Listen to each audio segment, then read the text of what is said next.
एक आम सी शाम लोग अपने बच्चों के साथ ब्रिज पर टहलने निकले थे और बस एक सेकंड में सब कुछ बदल गया। मोबी ब्रिज, 140 साल पुराना सस्पेंशन ब्रिज, अचानक टूट गया।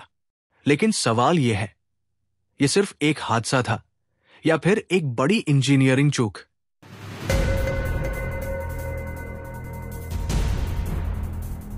मोबी ब्रिज, जिसे स्थानीय लोग झूलतो पुल के नाम से जानते हैं, एक पुराना सस्पेंशन ब्रिज था जो मच्छू नदी पर बना हुआ था। इसकी लंबाई करीब 233 मीटर और चौड़ाई मात्र 4.6 फीट थी, यानी एक समय में ज्यादा लोगों के चलने की गुंजाइश नहीं थी। यह ब्रिज 1877 में ब्रिटिश राज के दौरान बनाया गया था और उस वक्त का मार्वल इंजीनियरिंग पीस माना जाता था।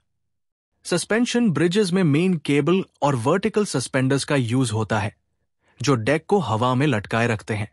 इनका सबसे बड़ा फायदा होता है फ्लेक्सिबिलिटी और लाइटवेट डिजाइन, लेकिन साथ ही ये स्ट्रक्चर्स मेंटेनेंस और इंस्पेक्शन के मामले में बहुत सेंसिटिव होते हैं। मोबी ब्रिज को शुरू में पेडेस्ट्रियन यूज के लिए डिजाइन किया गया था, यानी हल्के लोड को ध्यान में रखते हुए, जैसे कि कुछ दर्जन लोग एक साथ चल सके। मगर सालों के बाद जब इस पर भारी भीड़ चलने लगी और रेनोवेशन के दौरान स्ट्रक्चर में बदलाव किए गए, तब इसकी मूल डिजाइन कैपेसिटी को नजरअंदाज कर दिया गया। रेनोवेशन के बाद फ्लोरिंग को लकड़ी से बदलकर एल्यूमिनियम कर दिया गया, जो दिखने में भले ही नया था लेकिन वजन में ज्यादा था। यह भारी फ्लोरिंग ब्रिज पर एक्स्ट्रा डेड लोड डाल रही थी, जो पहले से ही जर्जर मेन केबल्स को और स्ट्रेस में डाल रही थी।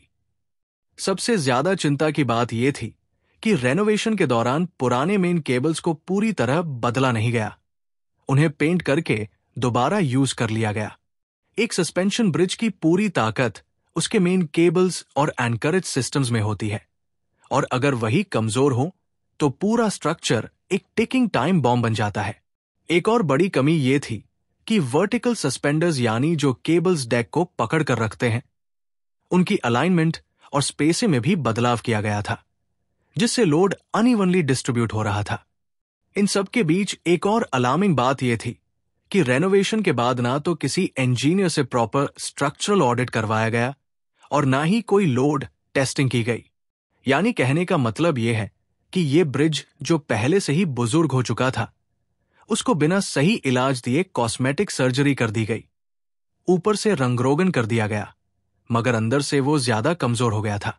अब सवाल उठता है कि आखिर इस भयानक हादसे के पीछे असली इंजीनियरिंग फेलियर कहाँ था? अगर हम धीरे धीरे लेयर्स खोलें तो कई चौंकाने वाली बातें सामने आती हैं। सबसे पहली और सीधी गलती थी ओवरलोडिंग। जिस ब्रिज की कैपेसिटी 100 से 150 लोगों की थी, वहां एक साथ करीब 400 से 500 लोग मौजूद थे। ना कोई क्राउड कंट्रोल था, ना ही एंट्री को रेगुलेट किया गया। सस्पेंशन ब्रिजेस एक लिमिट तक ही लाइव लोड सह सकते हैं, और जब उस लिमिट से कई गुना ज्यादा वजन पड़ता है तो सबसे पहले स्ट्रेस उसके सस्पेंडर्स और मेन केबल्स पर आता है, और वही हुआ। दूसरी सबसे बड़ी लापरवाही थी पुअर क्वालिटी रेनोवेशन। रेनोवेशन का कॉन्ट्रैक्ट ओरेवा ग्रुप को दिया गया था, जो एक क्लॉक मैन्युफैक्चरिंग कंपनी है, ना कि कोई कंस्ट्रक्शन या इंजीनियरिंग फर्म। उन्होंने पुराने केबल्स को पूरी तरह रिप्लेस नहीं किया, बल्कि कोरोडेड और रस्टेड केबल्स को बस पेंट करके फिर से यूज कर लिया। ये केबल्स पहले से ही 100 साल से ज्यादा पुरानी थी, जिनमें कोरोजन और मेटल फटीग साफ दिखाई दे रहे थे। इतना ही नहीं, डेकिंग को पुराने लकड़ी के प्लैंक से हटाकर एल्यूमिनियम पैनल से बदल दिया गया, जो देखने में भले अच्छे हों लेकिन काफी हैवी थे, जिससे ब्रिज पर एक्स्ट्रा डेड लोड पड़ गया। तीसरी बड़ी चूक थी डिजाइन चेंजेस, और उन चेंजेस को सही तरीके से इंजीनियरिंग स्टैंडर्ड्स के अनुसार वैलिडेट ना करना। रेनोवेशन के दौरान वर्टिकल सस्पेंडर्स की अलाइनमेंट बदली गई, कुछ जॉइंट्स को वेल्डेड किया गया और कुछ पार्ट्स लूसली टाइटन थे, जिससे पूरे सस्पेंशन सिस्टम में लोड अनइवनली डिस्ट्रीब्यूट होने लगा। सस्पेंशन ब्रिजेस का बेसिक प्रिंसिपल है कि लोड समान रूप से हर केबल में ट्रांसफर हो, लेकिन यहां वो बैलेंस बिगड़ गया। और चौथी और शायद सबसे खतरनाक गलती थी लैक ऑफ स्ट्रक्चरल ऑडिट और लोड टेस्टिंग। रेनोवेशन के बाद न तो किसी सर्टिफाइड स्ट्रक्चरल इंजीनियर से इंस्पेक्शन करवाया गया और न ही कोई लोड टेस्ट किया गया, जो कि एक मैंडेटरी प्रोसीजर होता है। सीधे बिना किसी टेक्निकल क्लियरेंस के ब्रिज को आम जनता के लिए खोल दिया गया।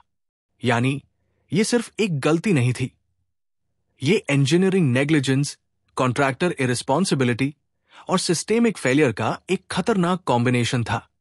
सब कुछ एक टिकिंग टाइम बॉम्ब की तरह धीरे धीरे तैयार हो रहा था।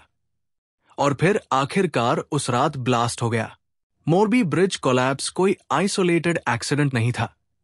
ये एक वेकअप कॉल है जो हमें बार बार याद दिलाता है कि इंजीनियरिंग सिर्फ डिजाइन और कंस्ट्रक्शन नहीं होती, बल्कि उसमें जिम्मेदारी, एथिक्स और अकाउंटेबिलिटी भी शामिल होती है। हर एक बोल्ट, हर एक केबल और हर एक इंस्पेक्शन रिपोर्ट एक इंसानी जिंदगी से जुड़ी होती है। अगर एक इंजीनियर या कॉन्ट्रैक्टर सिर्फ कागजों पर काम करे और जमीनी सच्चाई को नजरअंदाज कर दे, तो नतीजा ऐसा ही होता है, दर्दनाक, शर्मनाक और दुखद। इस हादसे ने हमें सिखाया है कि रेनोवेशन का मतलब सिर्फ पेंट और पॉलिश नहीं होता, बल्कि स्ट्रक्चर की इंटेग्रिटी को पूरी तरह से जांचना और उसका सही इलाज करना जरूरी होता है। एक और बड़ी सीख यह है कि पब्लिक इंफ्रास्ट्रक्चर प्रोजेक्ट्स को सिर्फ लोएस्ट बिडर को देना, बिना उनकी टेक्निकल कैपेबिलिटी देखे, एक बहुत बड़ा जुआ होता है। अगर कोई कंपनी घड़ियां बनाने में एक्सपर्ट है, तो इसका यह मतलब नहीं कि वो सस्पेंशन ब्रिज रिनोवेट कर सकती है। हर फील्ड की अपनी एक्सपर्टीज होती है और इंजीनियरिंग एक ऐसा क्षेत्र है जिसमें जान की कीमत जुड़ी होती है। हमें यह भी समझना होगा कि लोड टेस्टिंग, सेफ्टी ऑडिट्स और क्राउड मैनेजमेंट कोई फॉर्मेलिटीज नहीं है। ये जरूरी स्टेप्स है जो एक स्ट्रक्चर को सेफ बनाते हैं। मोबी हादसे के बाद सवाल यह नहीं है कि कौन दोषी था। सवाल यह है कि क्या हम सच में आगे से कुछ सीखेंगे? क्या हम फ्यूचर में ऐसे स्ट्रक्चर्स को मेंटेन करने के लिए स्ट्रिक्ट नॉर्म्स बनाएंगे? क्या हम इंजीनियर्स, कॉन्ट्रैक्टर्स और सरकार तीनों अपनी अपनी जिम्मेदारी समझेंगे? क्योंकि अगर हम अब भी नहीं जागे, तो अगला मोबी किसी और शहर में, किसी और पुल पर हो सकता है। और फिर हम सिर्फ माफी मांगने और मोमबत्तियां जलाने के लिए रह जाएंगे। ऐसे और रियल लाइफ केस स्टडीज के लिए चैनल स्ट्रक्चरल डायनामोज को जरूर सब्सक्राइब करें और वीडियो को लाइक और शेयर करना न भूलें। मिलते हैं अगले वीडियो में एक और इंजीनियरिंग मिस्ट्री के साथ।